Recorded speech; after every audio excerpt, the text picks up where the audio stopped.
ये कहानी छगनपुर नाम के एक छोटे से गांव की है, जहां अजय नाम का एक गरीब किसान रहता था। अजय के परिवार में उसके अलावा उसकी पत्नी सीमा और एक बेटा राजू था, जिनके साथ वो बहुत खुशी खुशी रहता था। अजय के पास गांव में अपनी एक जमीन थी, जहां पर खेती कर वो अपने घर का पालन पोषण करता था। परंतु अब उसकी वो जमीन पहले की तरह उपजाऊ नहीं रही थी। धीरे धीरे उसकी जमीन से फसल की पैदावार भी कम होने लगी थी। एक दिन इसी चिंता में वो अपने जमीन के पास बैठा होता है और कमाने का कोई और जरिया सोचने लगता है। दिन प्रतिदिन मेरे इस जमीन से उगने वाली फसल कम होते जा रही है। लगता है मुझे अब कोई दूसरी जमीन लेकर काम करना होगा, या तो कोई और जरिया ढूंढना होगा कमाने का। पर अब मैं इस जमीन के भरोसे नहीं रह सकता हूँ। चलो एक बार चल के सीमा से राय लेकर देखता हूँ वो क्या कहती है इस बारे में। अजय तुरंत खेत से अपने घर की तरफ चल पड़ता है। घर पहुंचकर वो सबसे पहले अपनी पत्नी सीमा को आवाज लगाता है। सीमा जरा यहाँ आना, तो तुमसे एक जरूरी बात करनी है। अजय की आवाज सुनकर सीमा वहाँ आ जाती है। बोलिए, आपने मुझे बुलाया क्या? हाँ सीमा, मुझे तुमसे एक जरूरी विषय पर बात करनी है और तुम्हारी राय जाननी है। हाँ बोलिए, क्या बात है? सीमा, तुम तो जानती हो हमारी जमीन अब पहले की तरह इतनी उपजाऊ नहीं रही है, और अगर मैं ज्यादा खाद वगैरह डालने की कोशिश करूंगा तो कहीं उसकी मिट्टी और खराब ना हो जाए। इसलिए सोच रहा हूँ कि कुछ समय के लिए उस जमीन पर खेती करना छोड़ दूं। हर साल थोड़ी थोड़ी खाद उसमें डालता रहूंगा, जिससे कुछ सालों बाद वो पहले की तरह उपजाऊ हो जाएगी। फिर उसमें खेती करना शुरू कर दूंगा। हाँ, ये ठीक रहेगा। इससे आपकी जमीन भी सही रहेगी और उसमें उगने वाली फसल भी। हाँ, पर तब तक मैं क्या करूं? क्योंकि मेरे पास दूसरी तो कोई जमीन नहीं है, तो घर का खर्च चलाने और राजू के पढ़ाई के लिए कहां से पैसे जुटा पाऊंगा? आप एक काम क्यों नहीं करते, एक बार जाकर गांव के जमींदार काका से मिल लीजिए। वो तो बहुत अच्छे और नेक दिल है, वो आपकी जरूर कोई मदद करेंगे।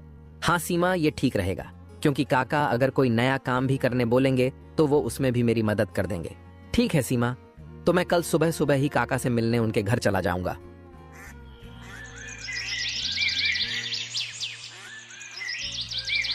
अगली सुबह अजय जमींदार से मिलने उसके घर के लिए चल पड़ता है।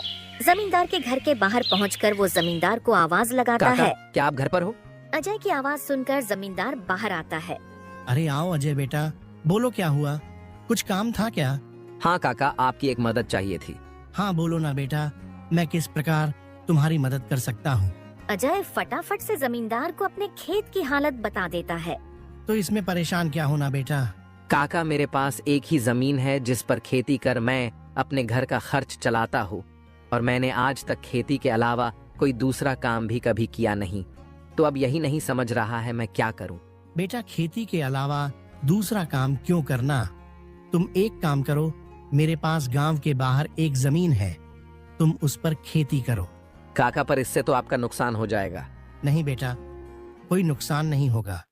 इसी बहाने तुम मेरी जमीन की देख रेख भी करोगे, क्योंकि अब तो मेरी उम्र भी हो गई है और मेरा बेटा भी शहर में रहता है।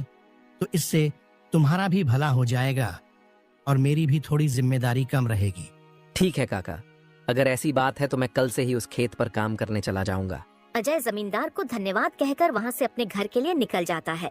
अजय अपने घर पहुंचकर सीमा को सारी बात बता देता है। ये तो बहुत अच्छा है, यानी आपकी सारी चिंता ही खत्म हो गई। हाँ सीमा, अब मैं काका के खेत पर बहुत मेहनत करूंगा और कोशिश करूंगा कि एक दो और खेत खरीद लूं, क्योंकि भविष्य में ऐसी समस्या आए तो उसके लिए हम तैयार रहे।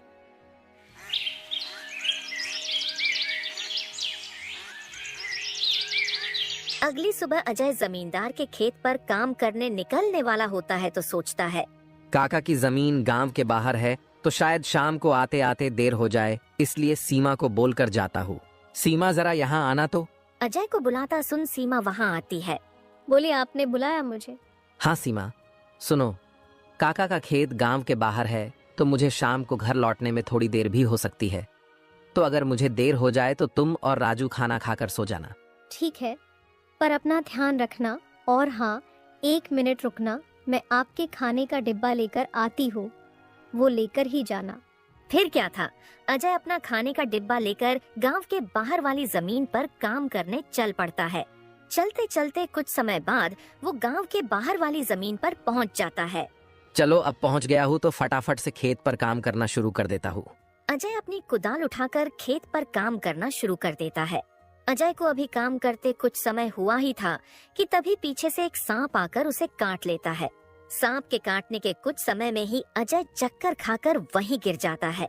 यहाँ अजय सांप के काटने से बेहोश हो चुका था, पर गांव के बाहर होने के कारण उसकी खबर अब तक उसके घर वालों को नहीं चलती है। सुबह की अब रात हो जाती है और सीमा अजय का इंतजार कर रही होती है। माँ को इतने परेशान देख राजू पूछता है, क्या हुआ माँ? पिताजी अब तक क्यों नहीं आए? बेटा, तुम्हारे पिताजी आज काम करने जमींदार काका के गांव के बाहर वाली जमीन पर गए हैं और उन्होंने मुझे बोला भी था कि उन्हें आते आते देर हो जाएगी, पर अब कुछ ज्यादा ही समय हो गया है। माँ, आप क्यों फिक्र कर रही हो? पिताजी ने जब बोला था कि उन्हें आने में देर होगी तो कुछ सोच समझकर कहा होगा। एक काम कीजिए, आप जाकर सो जाइए। राजू की बात सुनकर सीमा अपने कमरे में सोने के लिए चली जाती है। अगली सुबह भी जब सीमा देखती है कि अजय अब तक घर नहीं आया है, तो परेशान होकर वो सीधा जमींदार से मिलने उसके घर की ओर चली जाती है। सीमा जमींदार के घर पहुंचकर उनसे अजय के बारे में पूछने लगती है। नमस्ते जमींदार काका। नमस्ते बेटी, बताओ कैसे आना हुआ? काका, अजय कल आपके गांव के बाहर वाले खेत में काम करने गए थे, पर अब तक घर नहीं आए हैं। क्या कहा बेटी? अजय कल गया था और अब तक घर नहीं आया? हाँ काका, उन्होंने मुझे कहा था कि खेत गांव के बाहर है तो आते आते रात हो जाएगी, पर अब तो रात की सुबह हो गई, पर वो अब तक नहीं आए हैं। चिंता मत करो बेटी, मुझे थोड़ा समय दो, मैं अभी किसी को भेजकर पता लगाता हूँ कि अजय कहाँ है। जमींदार तुरंत अपने घर में काम करने वाले घनश्याम को अजय को देखने अपने खेत पर भेजता है। कुछ समय के बाद घनश्याम जमींदार के खेत पर पहुंच जाता है और वहां का दृश्य देखकर वो परेशान हो जाता है। ये क्या, अजय का तो पूरा शरीर नीला पड़ चुका है। मुझे लगता है इसे किसी सांप ने काटा है। मुझे तुरंत जमींदार जी को ये बात बतानी पड़ेगी। घनश्याम वहां से भागते भागते जमींदार के घर के लिए निकल जाता है। घनश्याम जैसे ही जमींदार के घर पहुंचता है, उसके कुछ कहने से पहले ही जमींदार उससे पूछने लगता है। क्या हुआ घनश्याम बेटा, तुम इतना दौड़ते हुए क्यों आए और क्या तुम्हें अजय मिला? घनश्याम जमींदार को सारी बात बता देता है जो उसने खेत में देखी थी। घनश्याम जब जमींदार को सारी बात बता रहा होता है, तभी वहाँ पास में खड़ी सीमा भी सारी बात सुन लेती है और रोने लगती है। घनश्याम, तुम सबसे पहले वैद्य जी को लेकर वहाँ पहुँचो, मैं सीमा बेटी को लेकर वहाँ आता हूँ। घनश्याम को वैद्य जी के पास भेजने के बाद जमींदार सीमा को समझाने लगता है। सीमा बेटी, पहले तो तुम रोना बंद करो और जल्दी से मेरे साथ चलो, क्योंकि तुम्हारे रोने से अजय ठीक नहीं होगा। फिर क्या था, जमींदार सीमा को लेकर अजय को देखने उसके खेत की तरफ निकल जाता है और घनश्याम वैद्य जी को लेने दूसरी तरफ निकल जाता है। जमींदार और सीमा जब वहां पहुंचे तो उन्होंने देखा अजय बेहोश हालात में खेत में गिरा था और उसका पूरा शरीर नीला पड़ चुका था। सीमा अजय के पास बैठकर रोने लगती है। तभी वहां वैद्य जी आ जाते हैं। वैद्य जी के आते ही सीमा वहां से हट जाती है और वैद्य जी अजय की हालत का जायजा लेने लगते हैं। क्या हुआ वैद्य जी, अब कैसी है अजय की हालत? देखिए जमींदार जी, मैं आपको झूठ बोलकर अंधेरे में नहीं रखना चाहता हूँ, पर अजय की हालत बहुत खराब है। वैसे तो मैंने उसे जहर को काटने वाली औषधि दे दी है, परंतु जहर अजय के अंदर कुछ ज्यादा समय तक रह गया है, जिस कारण वो प्रगाढ़ बेहोशी के हालत में चला गया है। प्रगाढ़ बेहोशी, ये क्या होता है वैद्य जी? प्रगाढ़ बेहोशी के हालत में व्यक्ति जीवित तो होता है, परंतु उसके बदन के हिस्से में हलचल नहीं होती है, और ये अब कब होश में आएगा ये भी नहीं कह सकते हैं। वैद्य जी, तो अब हम क्या करें? देखिए जमींदार जी, अभी के लिए मैं कुछ दवाइयाँ दे रहा हूँ, उसे समय समय पर पानी में मिलाकर देना, बाकी तो सब ऊपर वाले के भरोसे हैं। वैद्य अजय की हालत का जायजा लेकर और दवा देकर वहां से चले गए। फिर कुछ गांव वाले अजय को लाकर उसको उसके घर के बिस्तर पर लिटा देते हैं। देखो सीमा बेटी, तुम बिल्कुल चिंता मत करना, तुम अजय की अच्छे से देखभाल करो, देखना वो बहुत जल्द ठीक हो जाएगा और तुम्हें अगर किसी भी चीज की कोई भी जरूरत हो तो मुझे जरूर बता देना, और हर महीने मैं तुम्हारे लिए और राजू के लिए कुछ पैसे भेजता रहूंगा, पर तुम हिम्मत मत हारना। आपका बहुत बहुत धन्यवाद काका, आप हम लोगों की बहुत मदद कर रहे हो। जमींदार फिर वहाँ से सीमा को दिलासा देकर चले जाते हैं। जमींदार के जाने के बाद वहाँ राजू आ जाता है और अपने पिता की हालत देखकर सीमा से उसका कारण पूछने लगता है। माँ, ये पिताजी को क्या हुआ है? बेटा, तुम्हारे पिताजी को कल खेत में सांप ने काट लिया है, जिस कारण वो बेहोश हो गए हैं। माँ, तो पिताजी होश में कब आएंगे? बेटा, वैद्य जी ने कुछ दवाइयाँ दी है और उन्हें समय समय पर पिलाने कहा है। उन्होंने बोला कि उन दवाइयों से वो बहुत जल्द ठीक हो जाएंगे। पर माँ, पिताजी की ऐसी हालत है तो अब हमारे घर का खर्च कैसे चलेगा? बेटा, तुम उसकी चिंता मत करो, मैं हूँ ना, मैं सब संभाल लूंगी। नहीं माँ, आप क्या क्या करोगी? आप पिताजी का ध्यान रखोगी, आप घर संभालोगी कि घर का खर्च देखोगी? माँ, आप बस पिताजी का और घर का ध्यान रखो, मैं अब खेत पर काम करके घर का खर्च चलाऊंगा। राजू की ऐसी बातें सुन सीमा भावुक हो जाती है। नहीं बेटा, तुमको काम करने की कोई जरूरत नहीं है, मैं सब संभाल लूंगी। तुम बस अपने पढ़ाई का ध्यान रखो। तुम्हारे पिताजी का सपना है कि तुम बहुत बड़े अफसर बनो, और मैं तुम्हें वो बनाकर रहूंगी, भले उसके लिए मुझे कितनी भी मेहनत क्यों ना करनी पड़े। फिर सीमा राजू को वहाँ से पढ़ने भेज देती है। मुझे अब कुछ करना ही होगा, क्योंकि मैं अब अजय का ठीक होने का इंतजार तो नहीं कर सकती हूँ। मुझे अब खुद जाकर खेती करनी होगी, और हो सके तो कोई और काम भी देखना होगा। अगली सुबह सीमा सीधे जमींदार से मिलने पहुँच जाती है। नमस्ते जमींदार काका। नमस्ते बेटी, बताओ कैसे आना हुआ, और अजय की तबीयत अब कैसी है? काका, अजय की तबीयत फिलहाल तो वैसी ही है, और मुझे आपकी एक मदद चाहिए थी, इसीलिए मैं आपसे मिलने चली आई। हाँ, बोलो ना बेटी, मैं तुम्हारी किस प्रकार मदद कर सकता हूँ? काका, मैं चाहती हूँ कि जो जमीन आपने अजय को दी थी काम करने के लिए, आप मुझे उस पर काम करने की इजाजत दे दी, ताकि मैं उस पर काम करके अपने घर का खर्च और राजू की पढ़ाई करा सकूं। बेटी, पर तुम्हें वहाँ काम करने की कोई जरूरत नहीं है, मैं हूँ ना। मैं तुम्हारे घर के लिए जो भी खर्च लगेगा हर महीने भेज दिया करूँगा। नहीं काका, आपने अब तक हमारी बहुत मदद की है। अब आप बस मुझे आपके खेत में काम करने की इजाजत दे दीजिए। मैं अब खुद काम करके अपना घर चलाऊंगी और अपने बेटे को बड़ा अफसर बनाऊंगी। जमींदार सीमा को बहुत समझाने की कोशिश करता है, पर सीमा जमींदार की बात मानने तैयार नहीं थी। आखिर में सीमा की बातें सुनने के बाद जमींदार सोचने लगता है। मुझे लगता है सीमा मेरी बात नहीं मानेगी, पर अगर वो काम करने इतने दूर जाएगी तो वो अजय का ध्यान नहीं रख पाएगी। एक काम करता हूँ, मैं सीमा को मेरी गांव के अंदर वाली जमीन पर काम करने के लिए कह देता हूँ, ताकि वो खेतों पर काम भी कर सके और अपने घर का ध्यान भी रख सके। ठीक है सीमा बेटी, मैं तुम्हें अपने खेत पर काम करने की इजाजत तो दे सकता हूँ, पर तुम्हें मेरी एक बात माननी होगी। हाँ काका, बोलिए ना। बेटी, तुम्हें मेरे गांव के बाहर वाले खेत पर काम करने की कोई जरूरत नहीं है। मेरे पास तुम्हारे घर के नजदीक भी एक खेत है, तुम वहां काम कर सकती हो, ताकि तुम अपने घर का और अजय का दोनों को ख्याल रख पाओगी। काका, ये तो और भी अच्छा रहेगा, इससे तो मेरी बहुत मदद हो जाएगी। बेटी, पर एक छोटी सी समस्या है, वो खेत बाहर वाले खेत से थोड़ा छोटा है।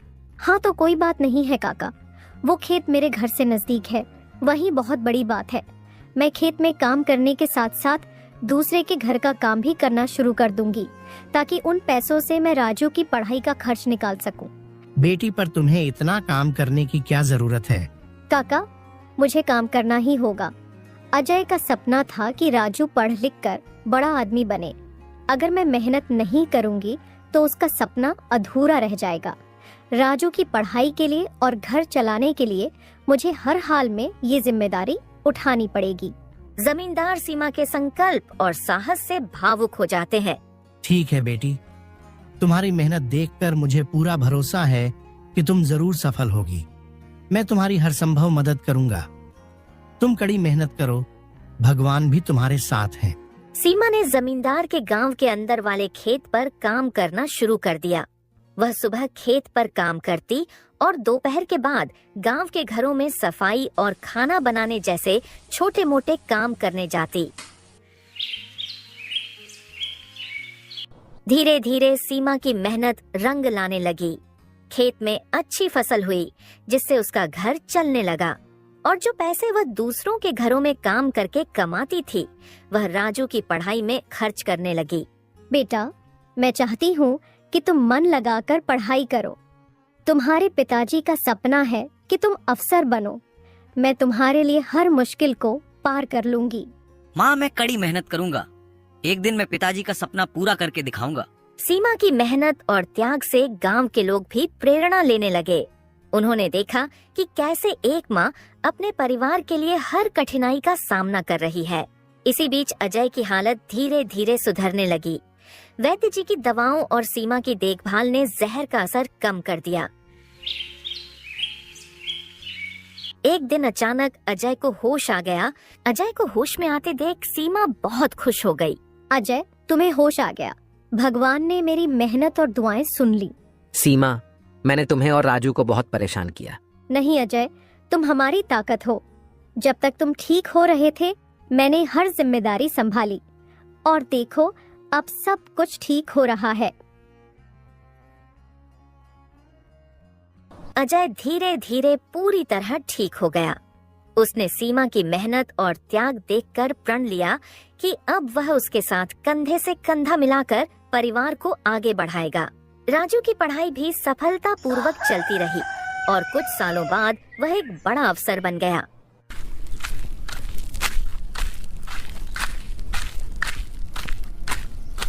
माँ, पिताजी, मैं आज जो कुछ भी हूँ वह आपकी मेहनत और त्याग के कारण हूँ। नहीं बेटा, ये सब तुम्हारी माँ का बलिदान है। उसने हमारे परिवार को बचाने के लिए हर मुश्किल का सामना किया।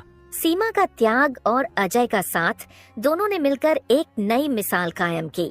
गांव वाले अब भी उनकी इस कहानी को आने वाली पीढ़ियों को प्रेरणा के रूप में सुनाते हैं।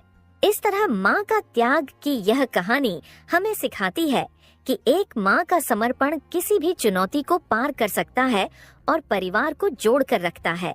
दोस्तों, तो इस तरह की और शानदार और मजेदार कहानियाँ देखने के लिए हमारे इस चैनल को जल्द से जल्द सब्सक्राइब कर लें।